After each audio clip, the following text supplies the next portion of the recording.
So the next phase that we are going to discuss is exploitation and installation. At this stage, the attacker has successfully delivered their malicious payload. Now they need to exploit a vulnerability in the system to gain a foothold. This could include pre-built exploits, such as those found in Metasploit, or leveraging zero-day vulnerabilities. So their usual modus operandi is to initially start with a dropper. So a dropper is a small lightweight piece of malware whose sole purpose is to download and install a more advanced payload. So by using a small dropper, which has a very small footprint, ensures that the main malware is not immediately detected by security software. So for example, a phishing email might deliver a dropper that looks harmless, and it flies under the radar and bypasses the security tools. But once executed, the dropper downloads the actual malware, like ransomware or a banking Trojan, from a remote server. And once inside the system, the attacker wants to gain higher privileges, often moving from a regular user account to administrator or root access. This allows them to disable security controls and install persistence mechanisms. So for example, an attacker exploits an unpatched Windows vulnerability to gain system-level access, allowing them to execute commands as an admin. So lateral infection refers to gaining access to systems in the vicinity. So not just the main system that was targeted, they could basically expand their presence. They also try to install backdoors so that they can directly communicate with the remote control and command station. So after installation and exploitation, the next phase is command and control.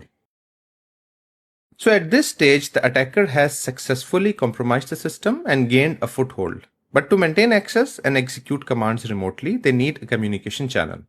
And this is where command and control, or C2, comes in play. So attackers use remote access Trojans to create a backdoor into the compromised system. These rats act as hidden software that lets the hacker control the machine from anywhere, issuing commands, exfiltrating data, or deploying additional malware. A popular example of a C2 Trojan is Dark Crack, and this is the interface. This is used by both ethical hackers as well as cyber criminals for remote access and post-exploitation activities. Just a word of caution, depending on where you live and the cyber laws, it may be illegal to actually go ahead and try to install and use Dark Crack.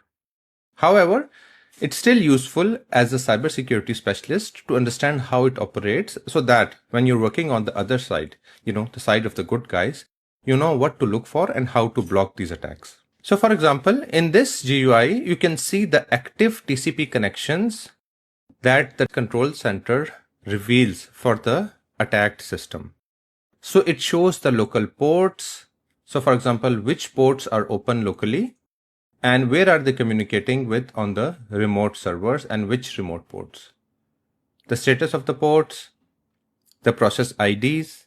So for example, this is the process that is using this TCP connection. So basically, you get to know all of the different open TCP connections, and then you can leverage this information to actually establish backdoor access or use port forwarding to maintain permanent access.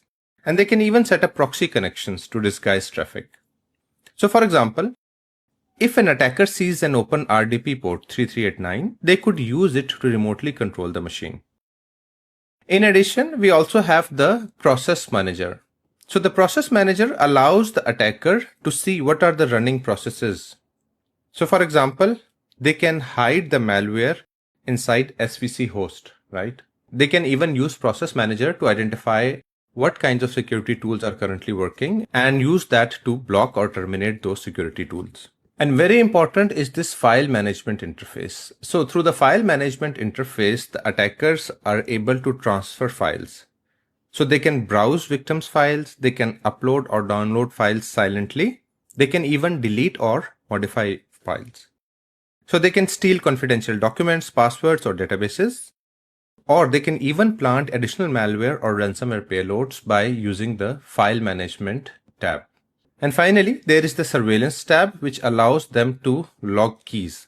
So basically, they log the keystrokes so that the username, passwords, they can capture screens, they can have webcam access, and they can even activate microphone and listen to conversations. So with that, we have covered cyber kill chain. So as we discussed, there are these 6 key phases. Attackers start with reconnaissance, where they gather information, then they craft a specific malware or exploit based on the information they gathered in reconnaissance. Once they have their weapon ready, they deliver it to the target, and then they exploit and install it. And once that is done, they try to establish a communication with the backdoor command and control station. And finally, they action on the objective, which is to actually steal confidential data, launch a denial of service attack, or any other nefarious purpose. In the next lecture, we're going to discuss the incident response lifecycle. So what are the phases that correspond to each of these as a cybersecurity defense analyst? How are you going to protect against each of these different phases? So just like the attack is sort of multi-phased, multi-staged, the defense is also multi-staged. That's what we're going to discuss in the next lecture.